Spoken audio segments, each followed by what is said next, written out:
Bismillahirrahmanirrahim. Assalamualaikum warahmatullahi wabarakatuh. Waalaikumsalam. Alhamdulillah, nahmaduhu wa nasta'inuhu wa nastaghfiruh. Wa na'udzu billahi min shururi anfusina wa min sayyi'ati a'malina. May yahdihillahu fala mudilla lahu wa may yudlil fala hadiya lahu. Asyhadu an la ilaha illallah wa asyhadu anna Muhammadan abduhu wa rasuluhu la nabiyya wa la rasulullah.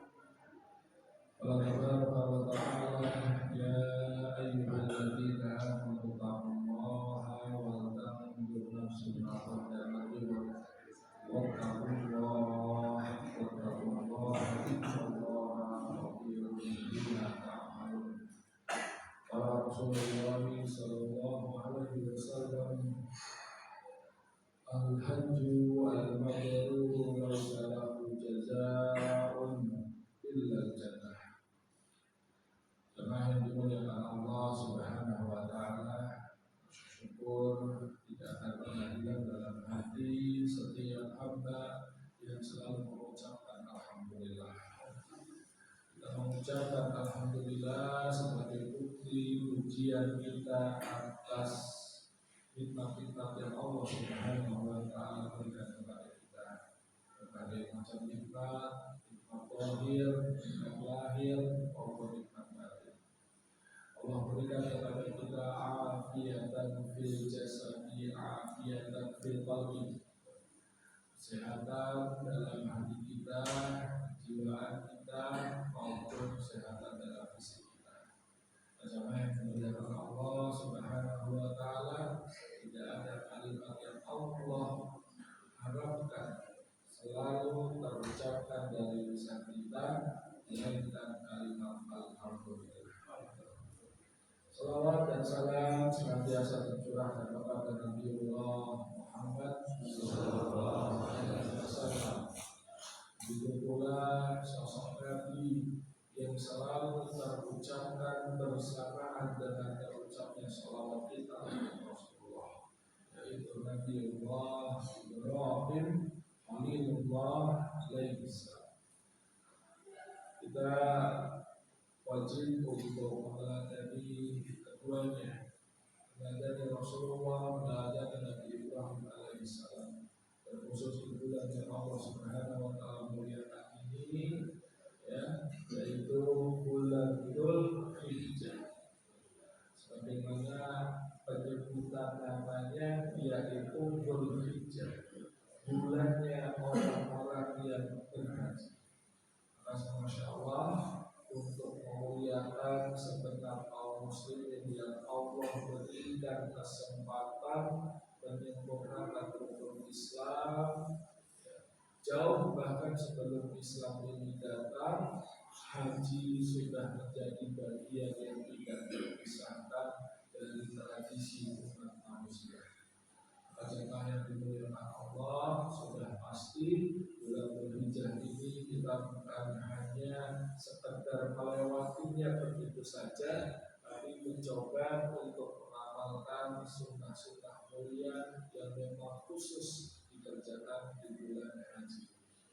Jemaah yang dimuliakan Allah Subhanahu wa taala, tema kita insyaallah pada hari ini adalah bagaimana haji menjadi satu momentum luar biasa yang mewarnai sejarah umat Islam di Indonesia.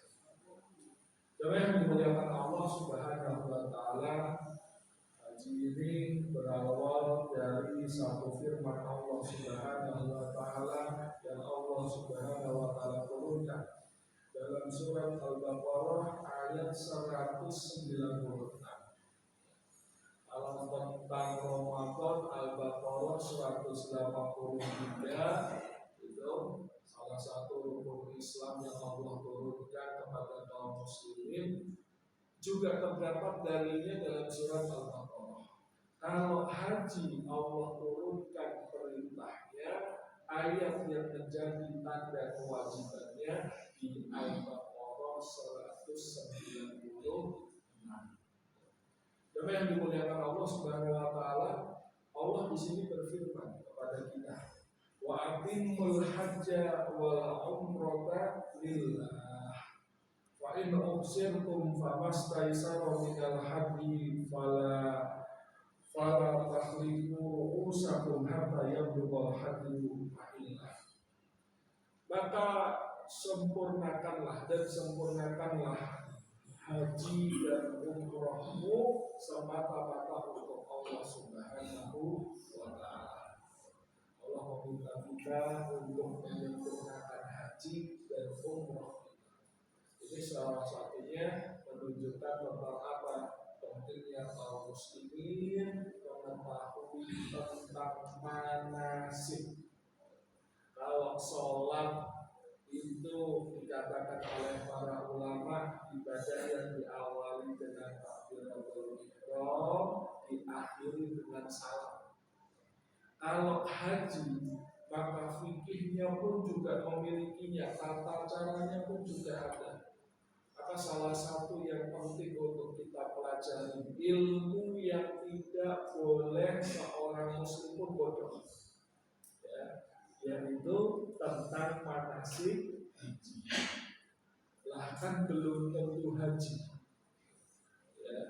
artinya al ilmu qoblal qaul wal amal. Ilmu itu harus sudah kita ketahui sebelum kita berkata-kata ataupun sebelum kita melakukannya. Lah, maka penting di hampir semua pelajaran agama di sekolah manapun, tak sekolah hukum ataupun madrasah, pasti ketemu dengan pelajaran. Dan ini menumbuhkan semangat dalam diri kita. Oh ya Allah, semoga saya termasuk di antara hamba-hambamu yang kau berkati makanya berkata Islam. Kalimatnya memang wa atimmu, tamam, sempurnakanlah. Watimul hajja wal umrata lillahi, sempurnakan haji dan umrahmu untuk Allah Subhanahu wa taala. Jangan dimuliakan Allah Subhanahu wa taala, ayat ini yang akhirnya membentuk mimpi, cita-cita segenap kaum muslimin di negeri yang paling jauh dari pusat haji. Kalau pusat haji berarti Haramain, Makkah dan Madinah, maka kaum muslimin yang tinggalnya paling jauh di bumi ini, ya kaum muslimin yang ada di Indonesia. Maka sejak Islam ini mulai berkembang di Indonesia abad ke-15, mulai menyeluruh sampai ke wilayah Jawa abad ke-16. Ketika Mataram Islam itu sudah mulai tumbuh panjang, terus dilanjutkan Mataram Islam, haji itu selalu menjadi cita-cita. Haji itu menjadi cita-cita. Jadi walaupun tidak ada data sejarahnya, siapa sih haji pertama? Ya, orang yang berhaji pertama kali dari kaum muslimin di Jawa siapa sih? Tidak ada. Tapi bisa dipastikan ketika Islam itu sudah berkembang, ketika sudah ada kekuasaan Islam, kerajaan Islam, pasti haji menjadi salah satu proyek besar yang menjadi program utamanya.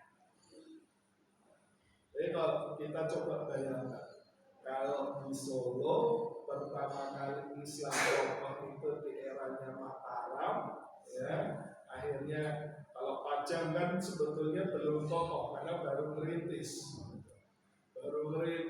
ganti 2 kali sultan sudah hilang. Saya terkenalkan kalau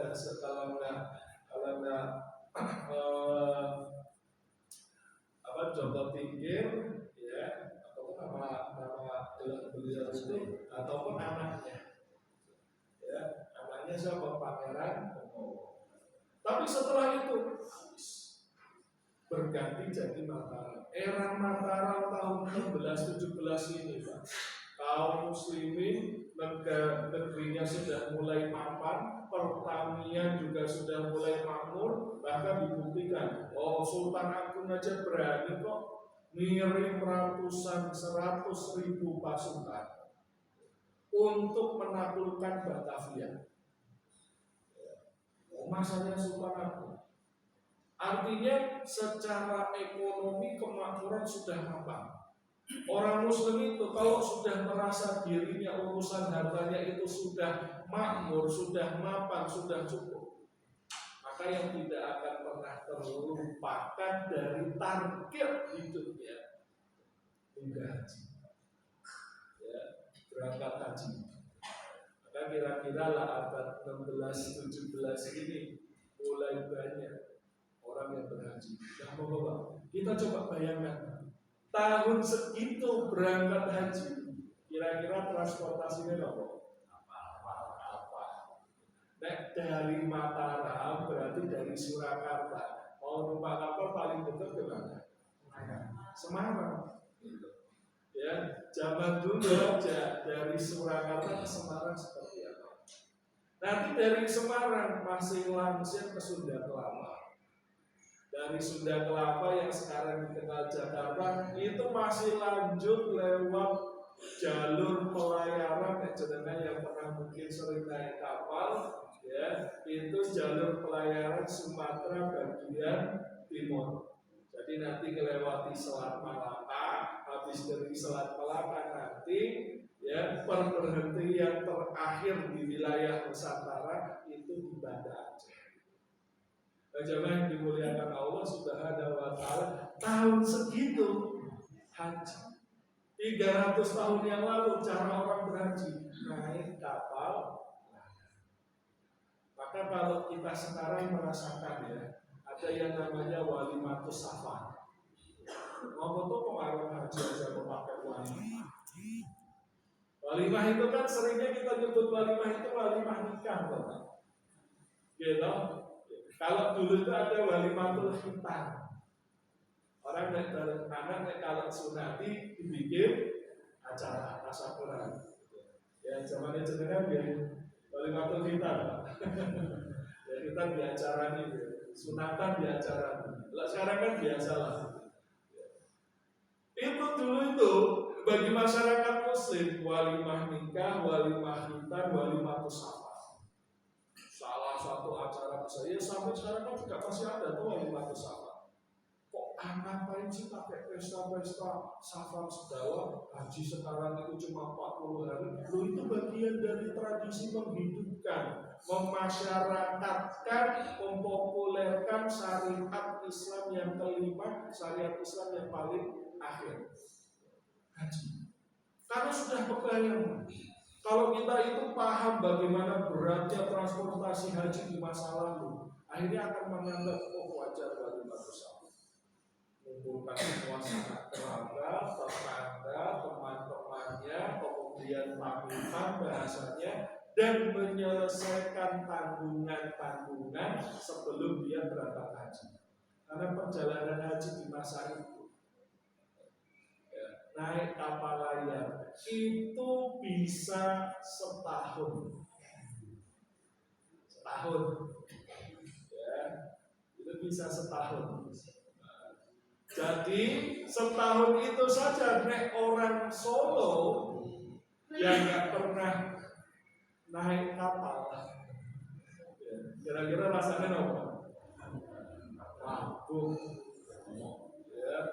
Wah, mumet itu. Nanti numpak bisnis mabuk kok. Ya kalau dulu orang Surakarta itu mau berangkat haji kalau nggak ke Semarang berarti lewat jalur darat dulu atau ke daerah Tuban, Gresik, Surabaya. Naiknya itu kapal ikuti arus Bengawan Solo. Bengawan Solo itu dulu bisa naik kapal ini. Ya, jenengan pas acara apa tuh terakhir itu ada SEA Games ya, SEA Games apa Asian Games itu. SEA Games itu ya yang orang cacat itu loh, ASEAN Para Games. Itu kan ada logonya loh, ya logonya itu, logo kota Solo itu kan Kiai Rojopolo. Rojopolo itu apa ya, bentuk kapal. Ya, jadi kalau kapal itu kan pasti ada ujungnya, buritannya itu ujungnya itu bentuknya itu ya ukiran wajah gitu. Ya, wajah Rojomolo sampai sekarang masih ada yang jenengan ke Museum Radia Pustaka.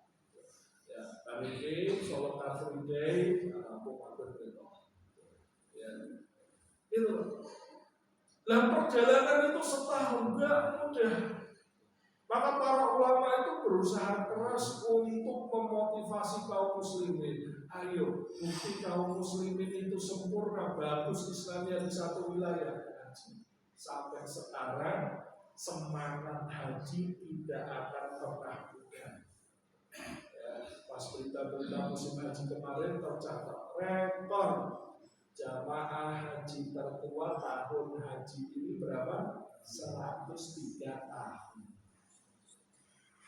Saya mikir, kan syarat haji karena ini amalan fikih, di antara salah satu syaratnya kan sehat, gitu, sehat akal, sehat jasmani. Mbah-mbah umur 103 tahun demi semangat hajinya, mungkin beliau jaga kesehatannya terus, jaga kesehatan akal dan jaga kesehatan fisiknya.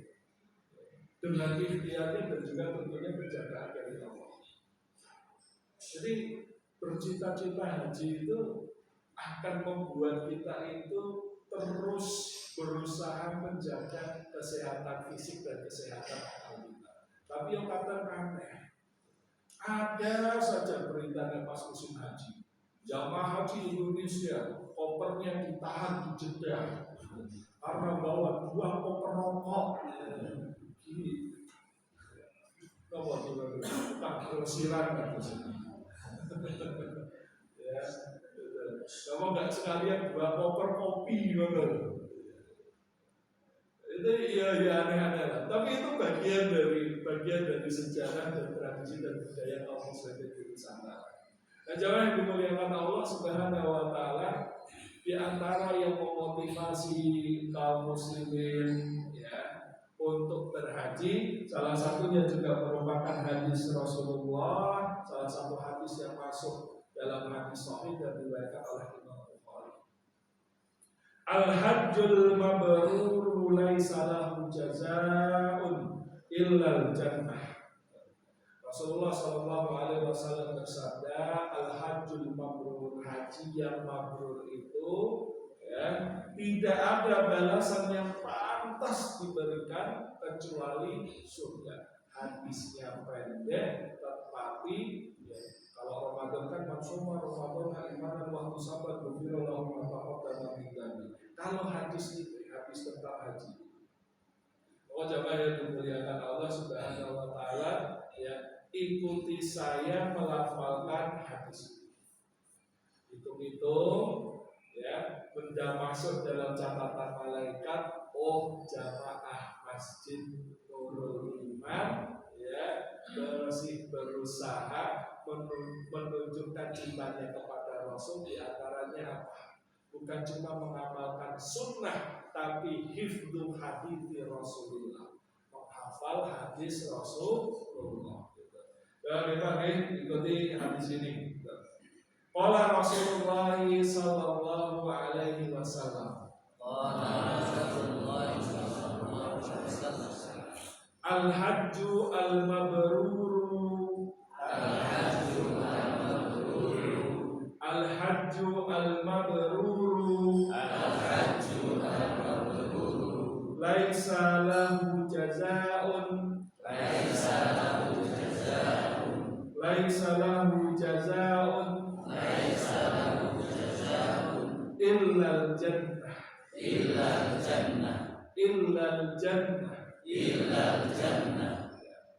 haji yang mabrur tidak ada balasan yang Allah sediakan baginya melainkan surga.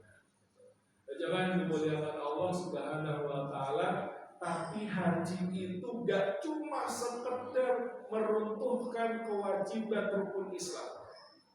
Haji ternyata memiliki nilai yang lebih penting lagi bagi masyarakat Indonesia. Di antaranya apa? Ya, kalau bagi para sultan, haji itu menjadi momentum menunjukkan nilai spiritual di tengah masyarakatnya. Jadi kalau bagi para sultan, bagi para bangsawan, haji itu gengsi. Sampai sekarang di Jawa haji sebagai gengsi.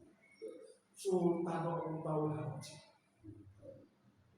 Tapi Masya Allah Pak, lucunya para sultan dinasti Mataram Islam itu ya belum tentu pernah haji.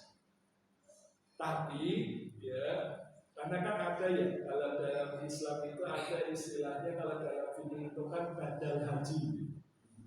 Jadi para sultan itu nggak berangkat haji, yang suruh haji itu anaknya.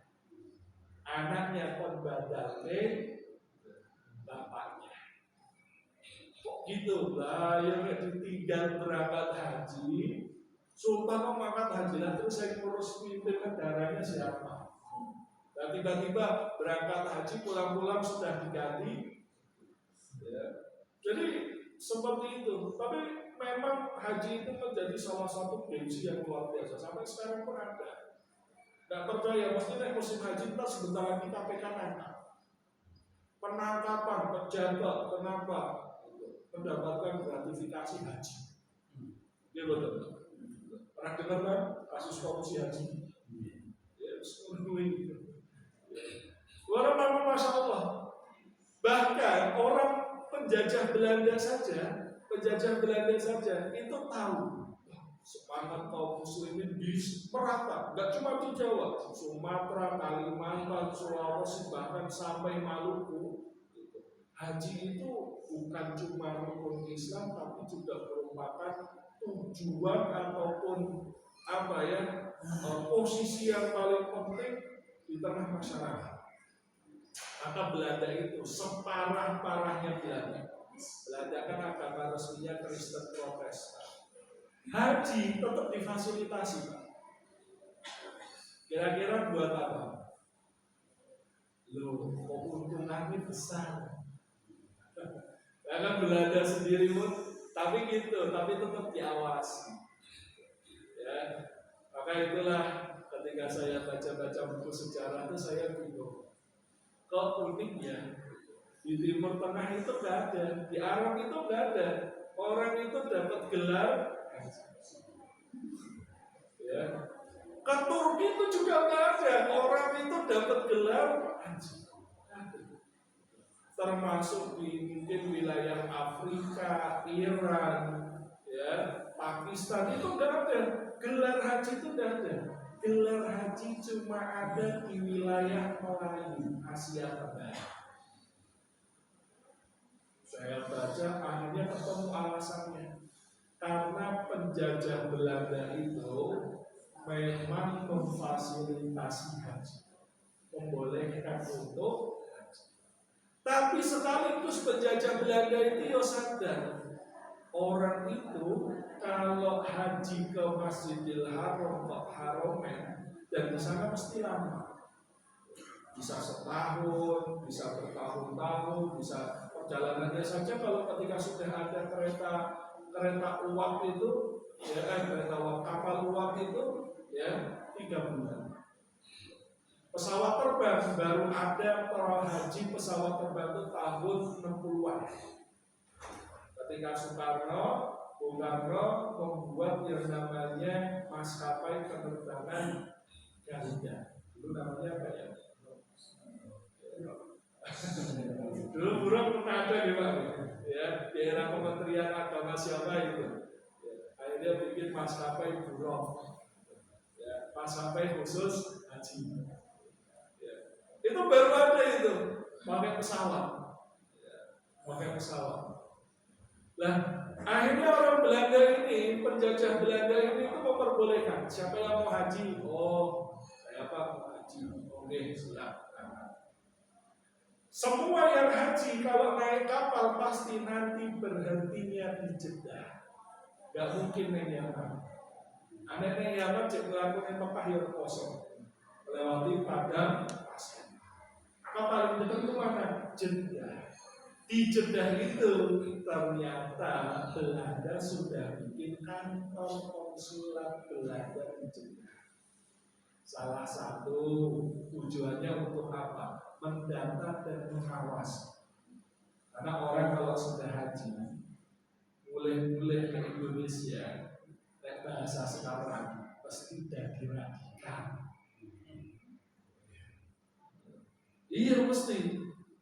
Lah ketemunya dengan para masyayikh, tokoh-tokoh Timur Tengah, ya, dan semua tokoh kaum muslimin, ulama dari seluruh dunia kumpul di situ belajar, thalabul ilmi, ya, bertukar pikiran, pulang-pulang berjuang lawan penjajah. Maka semua yang berhaji dari wilayah Nusantara didata, nanti sampai Indonesia dia dikasih, kalau bahasa kita sekarang apa?